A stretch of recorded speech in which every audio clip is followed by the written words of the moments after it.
The morning light filtered through the tall windows of Kensington Palace, casting long shadows across the marble floors. William sat in his study, staring at the empty chair where Kate used to read her morning correspondence.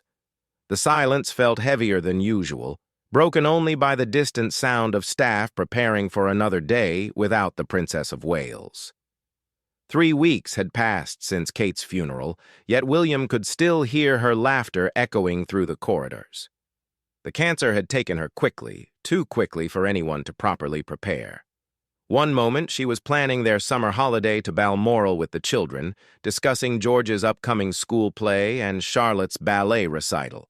The next, doctors were delivering news that would shatter their world completely. He remembered their last conversation with painful clarity.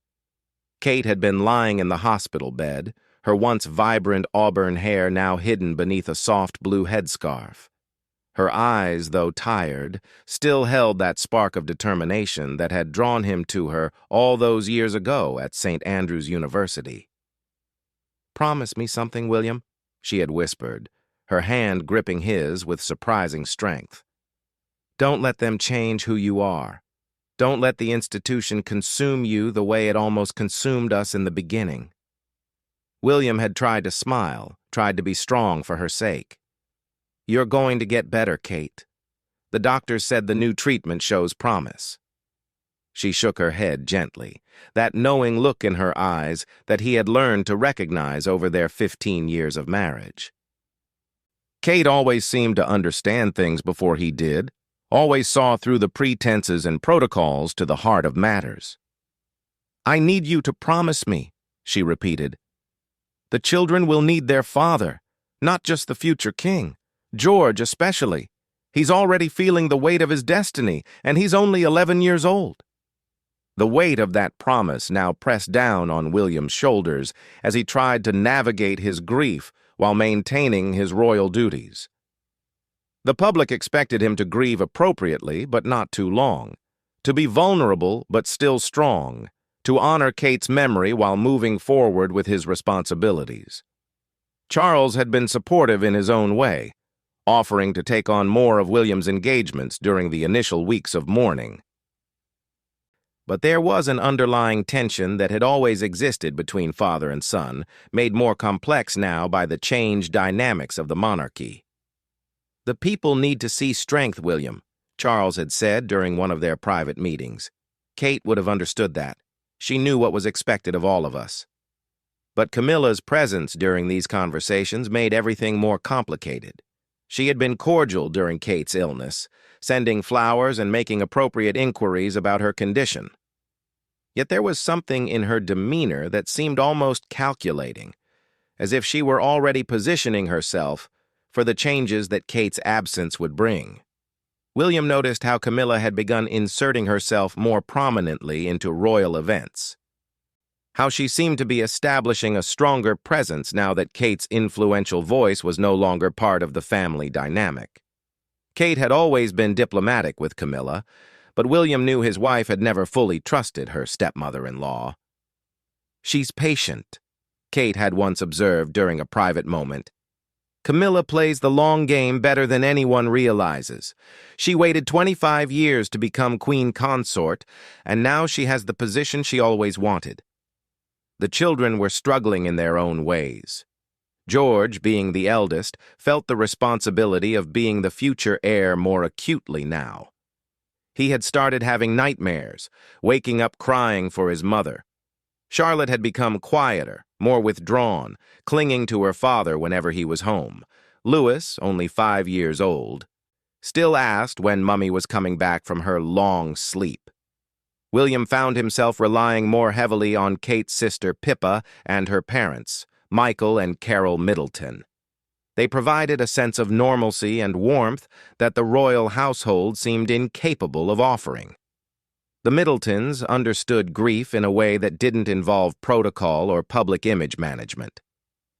"Kate always said you were stronger than you realized," Carol had told him during one of her visits to Kensington Palace. "But she also worried that you carried too much alone. Let us help with the children. Let them remember that they're not just royals. They're also Middletons. The suggestion made sense, but William knew it would create tensions within the royal family. There was an unspoken expectation that royal children should be raised within the royal system, educated by royal tutors, shaped by royal traditions. Kate had fought those expectations throughout their marriage, insisting on a more normal upbringing for their children. As William sat in his study that morning, reviewing the correspondence that had piled up during his absence from public duties, he found a letter that made his hands tremble. It was in Kate's handwriting, addressed to him with instructions that it should only be opened 1 month after her passing. His fingers shook as he carefully opened the envelope, recognizing the lavender-scented stationery that Kate had always preferred for personal correspondence. Her familiar handwriting filled 2 pages, each word carefully chosen with the precision that had made her such an effective royal communicator. "My dearest William," the letter began, "if you are reading this, then my worst fears have been realized, and I am no longer there to stand beside you as we face whatever challenges await our family. I know you are grieving, and I know you feel lost without me. That's natural, and it's okay to feel that way." William had to pause, wiping away tears that blurred his vision. Even in death, Kate was still trying to guide him, still trying to provide the emotional support that had been her gift throughout their marriage. "But I need you to understand something important," the letter continued. "The greatest threat to our children's future happiness won't come from the media or public scrutiny. It will come from within our own family, from those who see my absence as an opportunity to reshape the monarchy according to their own vision." The words hit William like a physical blow. Kate had anticipated the power struggles that would emerge after her death, had seen the fault lines that would open up within the royal family structure. "Camilla has always been patient, always been strategic," Kate's letter continued. "She understands that real influence comes not from dramatic gestures, but from small, consistent actions that gradually shift the balance of power. Watch her carefully, William. She will try to position herself as a mother figure to you and the children, but her loyalty will always be to Charles first and the institution second." William set the letter down for a moment, his mind racing as he processed Kate's warnings. He thought about the small changes he had already noticed since Kate's funeral, the way Camilla had started making suggestions about the children's education, her offers to help with their royal training, her subtle criticisms of the more casual parenting style that he and Kate had adopted. He picked up the letter again, hungry for more of Kate's wisdom and insight. "I know this sounds paranoid, but I've had months to think about this as my condition worsened," the letter continued. "I've seen how Camilla operates, how she builds alliances and influences decisions. She will use your grief as an opportunity to establish new precedents, new ways of doing things that serve her interests and Charles's vision for the monarchy." The letter went on to detail specific concerns Kate had about the children's upbringing, about the importance of maintaining connections to the Middleton family, about preserving the more modern and accessible approach to royal duties that they had developed together. "Don't let them isolate you from the people and relationships that keep you grounded," Kate had written. "Don't let them convince you that grief means you can't make important decisions. Some of the most crucial choices you'll ever make will happen during this period of mourning." As William finished reading the letter, he felt a mixture of gratitude and overwhelming sadness. Kate had been trying to protect him and their children even as she faced her own mortality. Her final gift was this warning, this preparation for battles she wouldn't be there to fight beside him. The sound of footsteps in the corridor interrupted his thoughts. There was a gentle knock on the door, and his private secretary announced that Camilla had arrived for their scheduled meeting about the children's upcoming public appearances. William carefully folded Kate's letter and placed it in his jacket pocket, close to his heart. As he prepared to face Camilla, he felt Kate's presence with him, her warnings fresh in his mind. The game that Kate had described was already beginning, and William realized he needed to be much more strategic than he had ever imagined. The door opened, and Camilla entered with her characteristic, composed smile, carrying a folder of what she described as helpful suggestions for managing the children during their period of public mourning. But as William looked at her, he saw her through Kate's eyes for the first time, and everything seemed different. The real battle for his family's future was about to begin, and William understood that Kate's last goodbye had been more than a farewell. It had been a call to arms.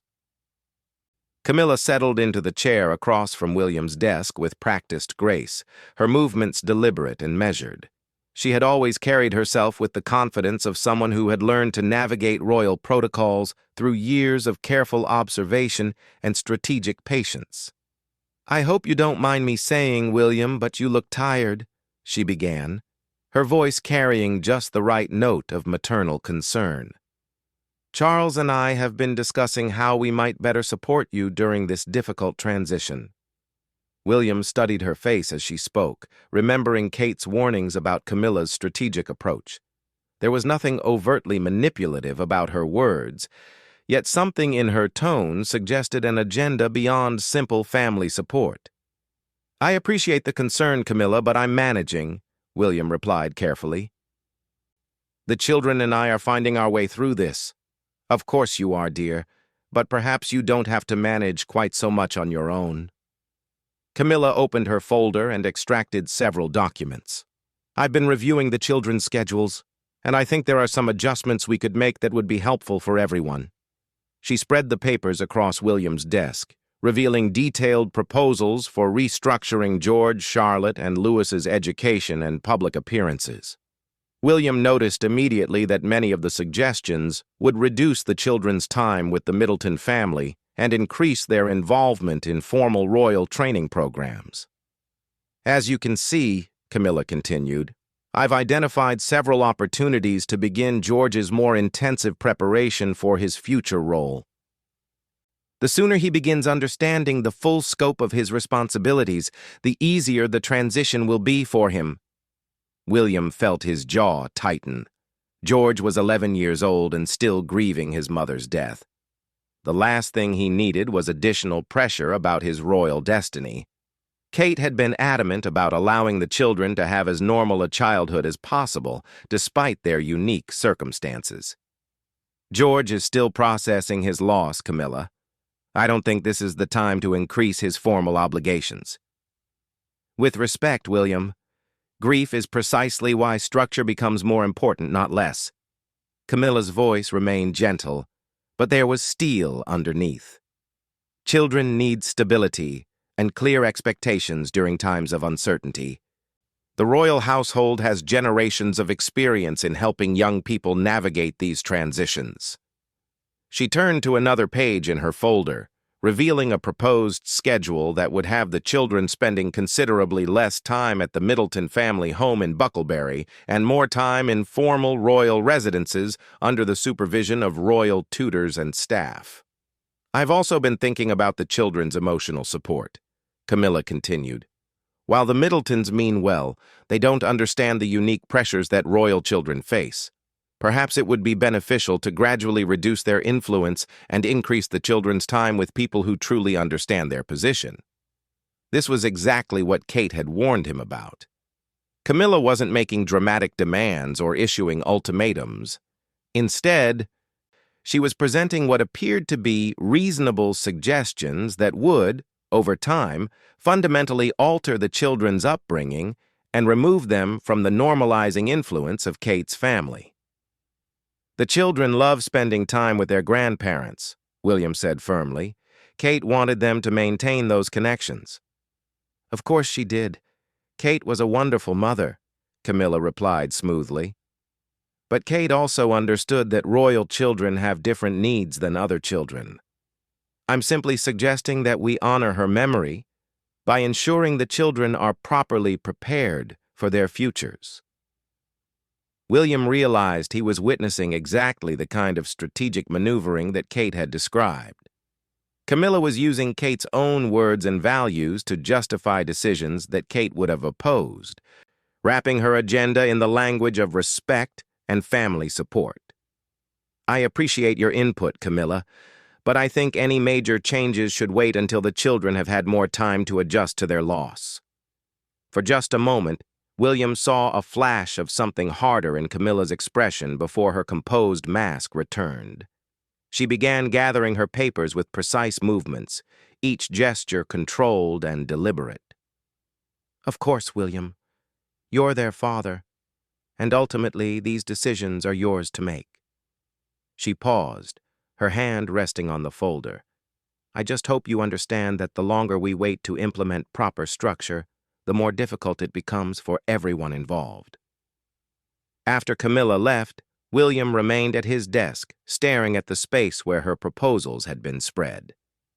He felt the weight of Kate's letter in his jacket pocket and pulled it out to read her words again, finding comfort in her familiar handwriting and wise insights. Later that afternoon, William drove to Bucklebury to collect the children from their visit with the Middletons. The contrast between the formal atmosphere of Kensington Palace and the warm chaos of the Middleton family home was striking. Here, George was allowed to be a regular 11-year-old, playing football in the garden and helping his grandfather with simple carpentry projects. Carol Middleton met William at the door, her face showing the same kind of maternal warmth that Kate had inherited. "The children have had a lovely day," she said. "George helped Michael build a birdhouse, and Charlotte has been teaching Louis how to bake biscuits." William found his children in the kitchen, flour dusting their clothes and genuine smiles on their faces for the first time in weeks. This was what Kate had wanted for them, moments of ordinary childhood joy that would sustain them through the extraordinary pressures of their royal roles. "Daddy, look," Louis called out, holding up a somewhat lopsided biscuit. "I made this one special for you." William accepted the biscuit with appropriate ceremony, taking a bite and declaring it the most delicious thing he had ever tasted. Louis beamed with pride, and for a moment, the weight of royal protocol and family politics seemed to lift from William's shoulders. "We were wondering," Carol said quietly, drawing William aside while the children cleaned up their baking mess, "if you might consider letting the children stay here more often. Not permanently, of course, but perhaps longer visits during school holidays. It might be good for them to have a place where they can just be children." The suggestion made perfect sense from an emotional standpoint, but William knew it would create significant tensions within the royal family. Charles and Camilla would see it as undermining royal traditions and potentially weakening the children's preparation for their future roles. "I think that's a wonderful idea," William said finally. "Kate always wanted them to have strong connections to both sides of their family." As they drove back to Kensington Palace that evening, George sat quietly in the passenger seat, while Charlotte and Louis chatted in the back. William noticed his eldest son's thoughtful expression and recognized the same tendency toward introspection that Kate had possessed. "Dad," George said suddenly, "why does Camilla want us to spend less time with Grandpa and Grandma Middleton?" William felt his heart skip. "What makes you ask that, George?" "I heard her talking to someone on the phone when I was waiting outside your study earlier. She said something about limiting outside influences and proper royal formation. I think she was talking about us."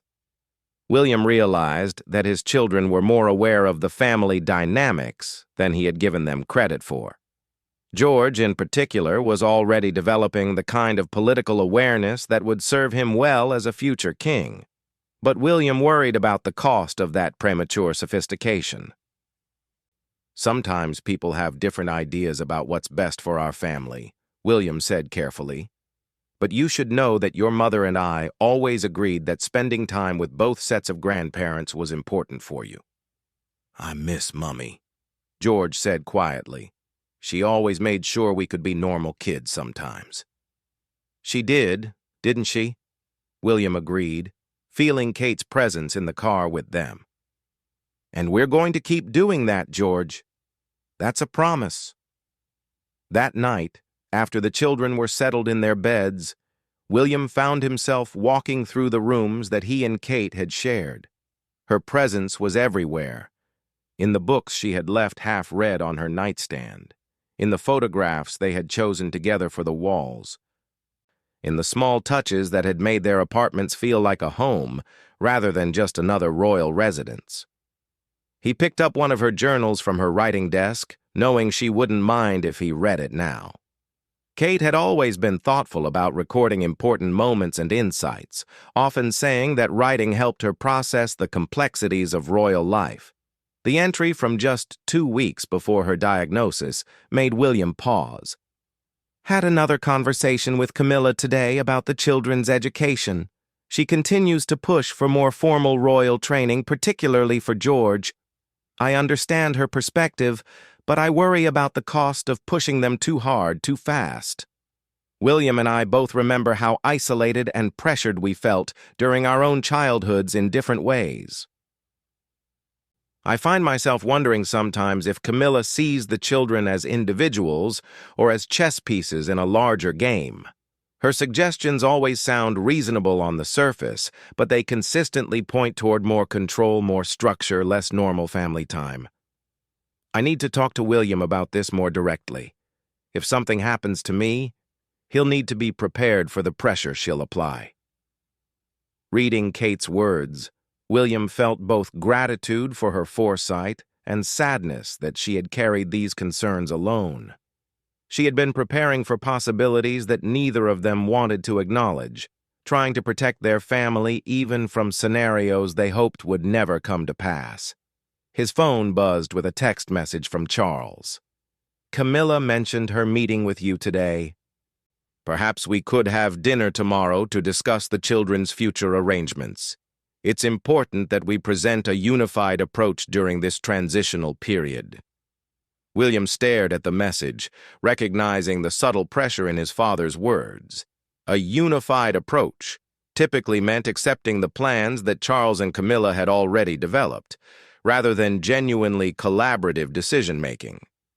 As he prepared for bed, William made a decision that would have made Kate proud. He would attend the dinner with Charles and Camilla, but he would also be prepared with his own proposals for the children's future. Kate's warnings had opened his eyes to the political dimensions of family decisions, and he was determined to protect the vision of parenthood that he and Kate had shared. The game that Kate had described was indeed underway, but William was no longer willing to be a passive participant. Tomorrow he would begin fighting for his children's right to the kind of childhood that their mother had wanted for them, even if it meant challenging the expectations of the institution that would one day be their inheritance. The dining room at Clarence House felt unusually formal that evening, with its polished mahogany table set for 3 and the kind of heavy silver that Charles preferred for important family discussions. William arrived precisely on time, carrying a leather portfolio that contained his own carefully prepared proposals for the children's future. Charles greeted him with the mixture of paternal concern and royal formality that had characterized their relationship since William's childhood. Camilla appeared moments later, having changed from her earlier business attire into an elegant dinner dress that somehow managed to project both authority and maternal warmth. "I'm so glad we could arrange this time together," Charles said as they settled into their chairs. "These family transitions require careful navigation, and I know we all want what's best for George, Charlotte, and Louis." William nodded, but remained alert to the careful phrasing.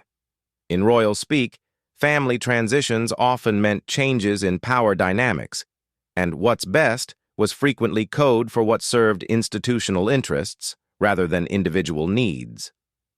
"I've been giving this considerable thought," William began, deciding to take the initiative.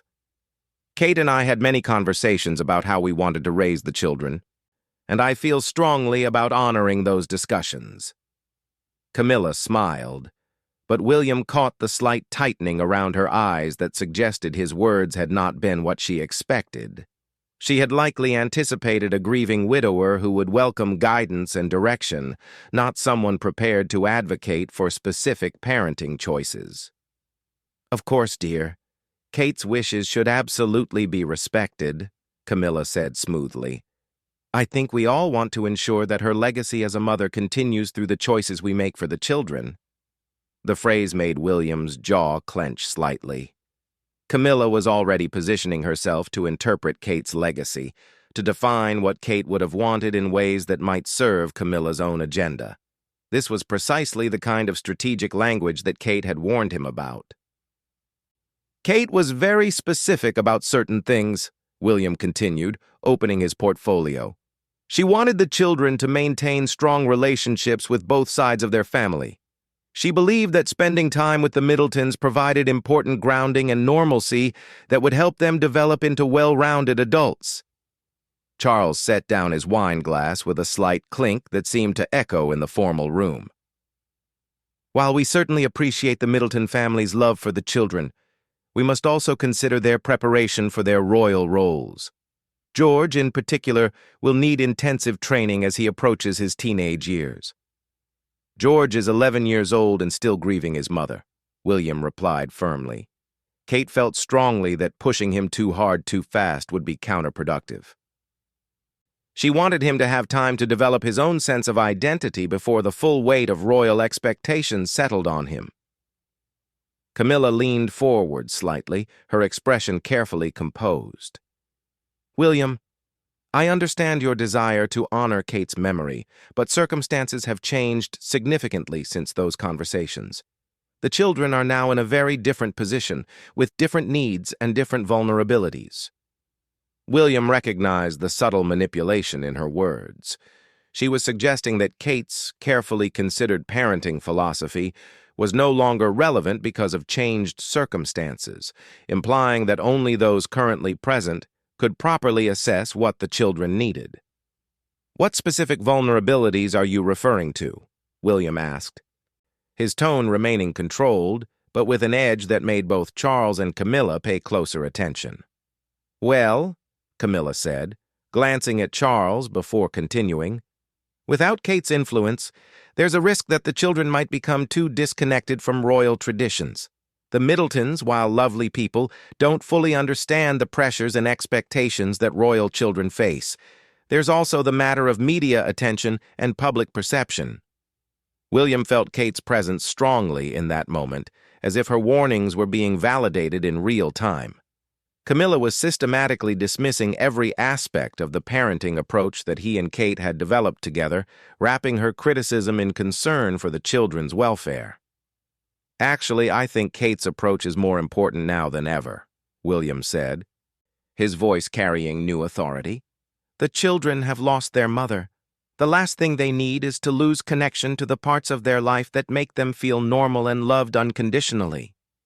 Charles intervened, his tone carrying the subtle weight of royal displeasure. William, no one is suggesting that the children should be loved any less.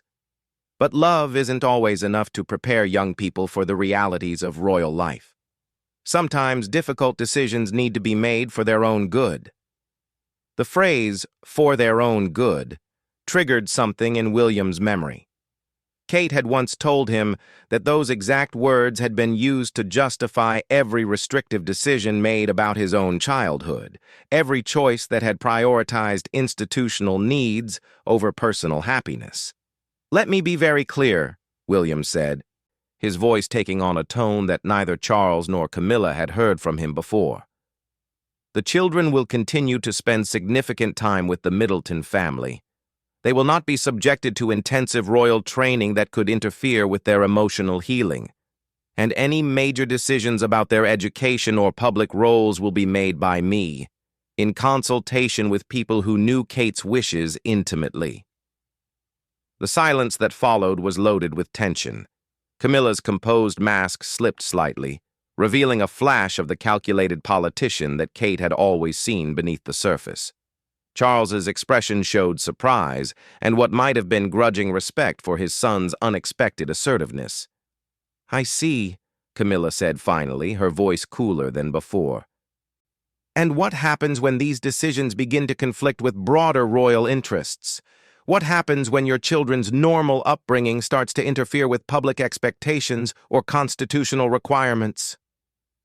William realized this was the moment Kate had prepared him for, the point where competing visions of the children's future would come into direct conflict. He thought of Kate's letter, of her warnings about strategic patience and gradual influence. Then we'll address those conflicts as they arise, with the children's emotional well-being as the primary consideration, William replied. Kate and I always believed that children who are emotionally secure and authentically themselves make better future monarchs than children who are trained to suppress their individuality in service of institutional expectations. Charles leaned back in his chair, studying his son with new attention. That's quite an idealistic view, William. The monarchy has survived for centuries, precisely because individual preferences have been subordinated to institutional needs when necessary. And look at the cost, William said, thinking of his own childhood and the emotional distance that had characterized royal families for generations. Look at the relationships, the happiness, the human connections that have been sacrificed. Kate and I agreed that our children deserved better. Camilla's expression had become noticeably harder, though she maintained her controlled demeanor. And what about duty, William? What about service? Are those values no longer important? Of course they're important, William replied. But Kate believed, and I agree, that genuine service comes from people who choose it freely, who understand their own worth beyond their titles. Children who are forced into rigid molds often become adults who struggle with authentic leadership. The conversation continued for another hour, but the fundamental lines had been drawn. Charles and Camilla advocated for traditional approaches that would gradually separate the children from normalizing influences and increase their formal royal training. William held firm to the vision he had developed with Kate, insisting on maintaining connections to the Middleton family and allowing the children time to heal and develop naturally. As William prepared to leave, Camilla made one final attempt at establishing her influence. William, I hope you know that whatever disagreements we might have about methods, Charles and I only want to support you and the children. Perhaps we could schedule regular meetings to discuss their progress and any adjustments that might be needed. William recognized the offer for what it was, an attempt to establish ongoing oversight and influence over his parenting decisions. I appreciate the concern, Camilla, but I think what the children need most right now is stability and consistency. We'll certainly stay in touch about family matters, but I'll be making the day-to-day decisions about their care. The drive back to Kensington Palace gave William time to process the evening's confrontation. He felt emotionally drained, but also strangely empowered. For the first time since Kate's death, he had stood up for the values and vision they had shared, had refused to let grief and protocol override his commitment to their children's well-being. When he arrived home, he found George reading in the sitting room, still awake despite the late hour. His eldest son looked up with the kind of mature concern that reminded William painfully of Kate. "How was dinner with Grandpa and Camilla?" George asked. William sat down beside his son, considering how much truth an 11-year-old could handle. "We had some important conversations about our family's future," he said finally. "There are people who have different ideas about how you and Charlotte and Louis should be raised." "And what did you tell them?" George asked, his question carrying surprising weight. "I told them that your mother and I made promises to each other about the kind of childhood we wanted for you," William said. "And I told them that those promises are still important to me." George nodded solemnly, and William saw Kate's wisdom in his son's eyes. "Mummy always said that being royal was something we were, not something we had to become." The simple statement captured everything that William and Kate had tried to protect for their children, the understanding that their worth came from who they were as people, not just from their position in the line of succession. Later that night, William sat in Kate's study, surrounded by her books and photographs, feeling her presence more strongly than he had since her funeral. He pulled out her letter and read it one more time. finding new meaning in her final words. The children will face many challenges in their lives, William, but the greatest gift we can give them is the knowledge that they are loved for who they are, not what they represent. Don't let anyone convince you that love and duty are incompatible. The best monarchs in our history have been those who understood that genuine service comes from the heart, not from obligation. As William folded the letter and placed it back in his jacket pocket, he felt Kate's last goodbye transforming from a source of grief into a source of strength. She had given him more than warnings about family politics. She had given him a clear vision of the kind of father and future king he needed to become. Outside, the lights of London twinkled in the distance, but inside Kensington Palace, a quiet revolution was beginning. William understood now that honoring Kate's memory meant more than preserving her charitable work or maintaining her favorite traditions. It meant fighting every day to ensure that their children could grow up with the same love, security, and authentic relationships that had made his marriage to Kate the most meaningful part of his life. The smile that had crossed Camilla's face as she turned away from their dinner table had been confident, even triumphant. She had likely expected grief to make William malleable, expected his need for family support to override his commitment to Kate's vision. But she had underestimated the transformation that love and loss had worked in William's character. Kate's last goodbye had been more than a farewell. It had been a passing of responsibility, a charge to protect not just their children's physical safety, but their emotional and spiritual well-being.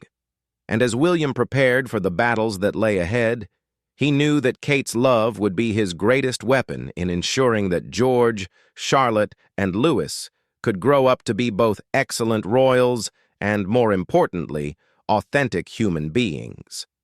The game that Camilla thought she was winning had really just begun, and William now understood that the stakes were nothing less than his children's souls.